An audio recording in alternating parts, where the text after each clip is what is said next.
The Ibiza Supermini is definitely a model that's explored every niche. There's a 3-door and a 5-door, and there's also this ST estate variant, and with this myriad of models, Seat hopes to appeal to a wider range of customers. So which of those customers is the ST aimed at? Well, the only key difference with the ST is that it's 175mm longer than the 5-door and 193mm longer than the 3-door, allowing for greater practicality in the rear. So if you're looking for a bit of extra space for, say, camping kit, then this might just fit the bill. Now, other models vying for your attention in this segment include the Skoda Fabia Estate, the Dacia Logan MCV and the Honda Jazz.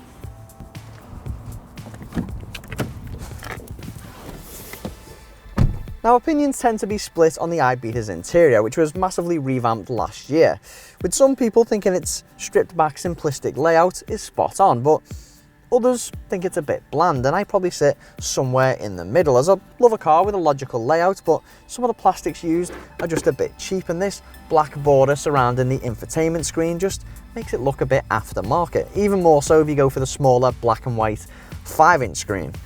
Kit is impressive though. Go for the entry-level S model and you'll get steering wheel mounted controls, MP3 connectivity, and you'll also get that black and white 5-inch screen I mentioned, but you will have to go to the AC specific trim if you want aircon though.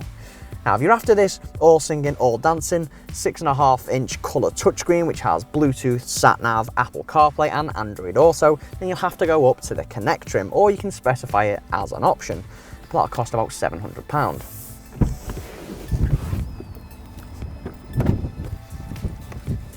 The Ibiza's Supermini DNA is clear when you sit in the back, as leg and headroom is quite limited. Kids should be okay back here, but I'd keep chauffeuring adults down to small journeys, and no need to go the rowing machine in the gym, because you got this to put the windows down. The boot screams estate though, with this low and convenient boot lip that's, well, so low that you can actually step into the car if you really wanted to. Now, the boot with the seats up has 430 litres. Fold the seats down and you get 1,164 litres. Okay, that may be smaller than pretty much all of its competitors, but still a very usable space.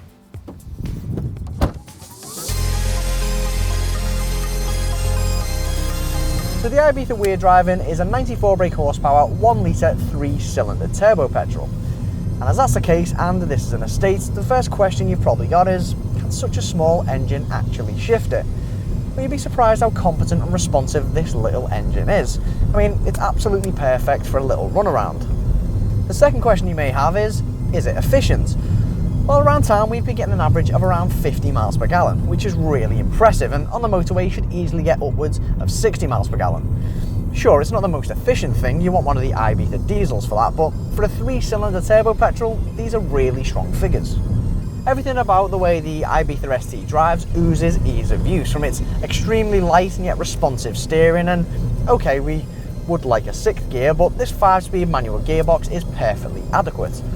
Another comforting feature, literally, is the suspension, which does a great job of suppressing even the worst potholes, and even when the car's unladen, it's very composed in the corners, unlike other estates that tend to wallow a bit.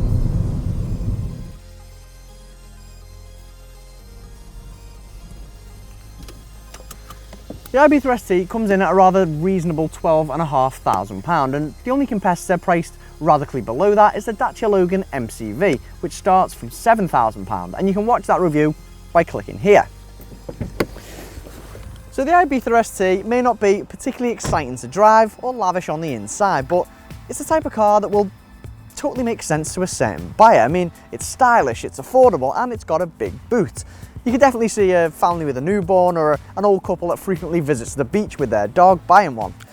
What do you think of the Ibiza ST? Let us know in the comment section below, and don't forget to subscribe to our YouTube channel.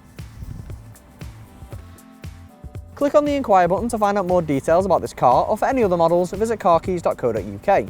And to watch more reviews, click one of the links on screen now.